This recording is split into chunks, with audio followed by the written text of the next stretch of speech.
Ayan, muli po, magandang araw po sa bawat isa po sa atin at patuloy po tayong lalapit sa Panginoon na isa po sa pinakamagandang bahagi ng buhay natin kung meron po tayong pagkakataon na binibigay po sa ating Diyos. Ito po yung paglapit natin sa Kanya.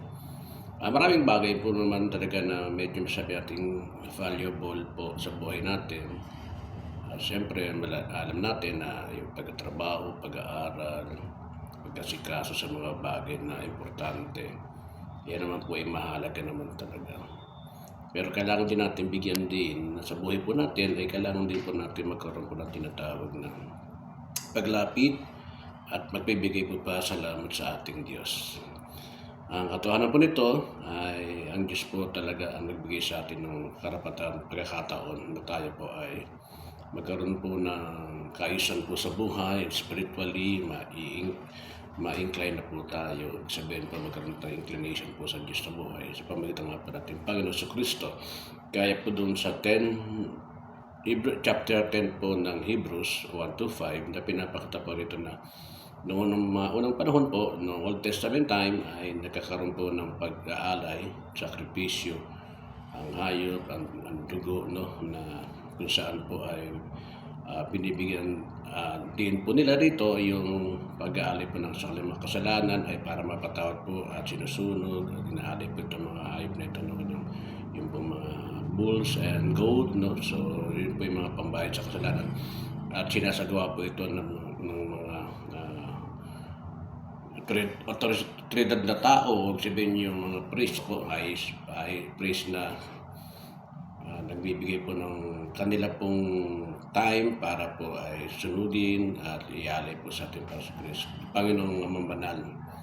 Every year po ginagawa po ito. Pero dito po ay pinapakita po, ito po yung shadow. Yung law po ay hindi naman talaga po siya totally po na tinatawag na gagayahin o susundin. Kasi kung makikita po, yearly ay nagkakaroon po sila ng tinatawag na paghahandog sa kanila po mga kasalanan. Ibig sabihin po, hindi talaga perfect po yung batas na nasusunod po ng tao. Kaya nga po, nung dumating po ating Panginoon Kristo, dito po naging makabuluhan at nagkaroon po ng kasapatan at tuldok po, no? Nagkaroon ng tuldok doon po sa taon-taong ginagawa po nila ng paghahain. Kumbaga, shadow lang po kasi ito, no, na ipo-point din po kay Jesus Christ. Kaya naman tayo bilang mga anak ng Diyos, no, na nagkaroon po tayo ng pagkakataon sa buhay, natanggapin natin ang ating Panginoon Kristo bilang tagapagligtas po natin, at tayo po ngayon ay nagkaroon po ng tinatawag na pagkakataon na maihandog naman ating sarili, na kung saan po ay sabi po ng Biblia sa Romans 12:1 ay ihandog natin ating mga sariling buhay at banal at kaaya-aya po sa ating Panginoon. So, ibig sabihin, natuldukan na po yung problema po ng tao, no, sa taon-taon nilang ginagawa, sa maraming bagay na ginagawa po nila. Nagkaroon na po tayo ng pagkakataon na sapat na po at enough na po yung paghahandog na ginawa natin Panginoon Kristo ng kanyang buhay. Kaya naman ang taong sumasampalataya po sa Kanya ay magkakaroon na po ng pagkakataon na hayagan na po na tayo ay talaga pong makakaparito o makakapunta rin po sa kabagal-bagalang dako, na ibig po sabihin ay nagkaroon na po tayo ng pagkakataon na lumapit po sa ating Panginoong Ama. At yung dwelling po ng Holy Spirit ay nasa atin na po at nasa ating po buhay. So dito po maunawaan po natin, mga kapatid, na kaya po mahalaga ho na ang ating Panginoon Kristo ang talagang dapat po nating tatanggapin sa sampalatayanan, kasi po ito yung talagang plano po ng Diyos, no, na at ito po yung makakapagbigay ng kasapatan at kalulugdan po ito ng Diyos Ama kapag ang ating pong ginawa na pagtanggap at pagsampalataya sa ating Panginoon Kristo, ay ito po yung nararapat kalooban po ng ating Panginoong Ama. Kaya naman magpasalamat po tayo na tayo po ay nagkaroon po ng pagkakataon at nagkaroon karapatan maging anak po ng Diyos dahil po sa ginawa po ng ating Panginoon Kristo.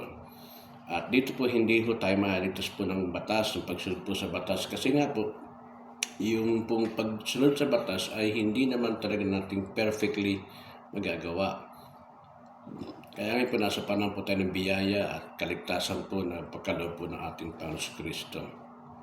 Mahalaga po na makuha po natin ito kasi po hindi naman po tayo maligtas sa mabuting gawa, sa reliyon, kinakaaniban natin kung meron man, ay wala pong kaligtasan po doon. Kasi hindi po ito pwedeng gawin nating way of salvation. Kasi nakalagay po sa Biblia, si Jesus Christ po ang katotohanan, buhay, at siya po lamang ang tanging daan patungo po sa ating Diyos Ama. Hindi po kikilalanin po ng Diyos yung ating pong gagawing kabutihan sa buhay. Hindi rin po kikilalanin ng Diyos kung meron po tayong reliyon. Hindi po kikilalanin po ng Diyos. Hindi po sapat yung ating pong mga ginagawa, mga ritual na ginagawa po sa ngayon. Sapagkat wala pong kwenta po ito sa harapan ng ating Diyos Ama. Kasi po kadalasan po kasi ay hindi naman nagagawa ng tao yung tama. At yung hinihingian ng Panginoong Ama, yung kasapatan po ng bayad po no sa yung kabayaran natin sa kasalanan, which is kamatayan. Kaya nga ito po ay ginawa ng ating Panginoon Kristo.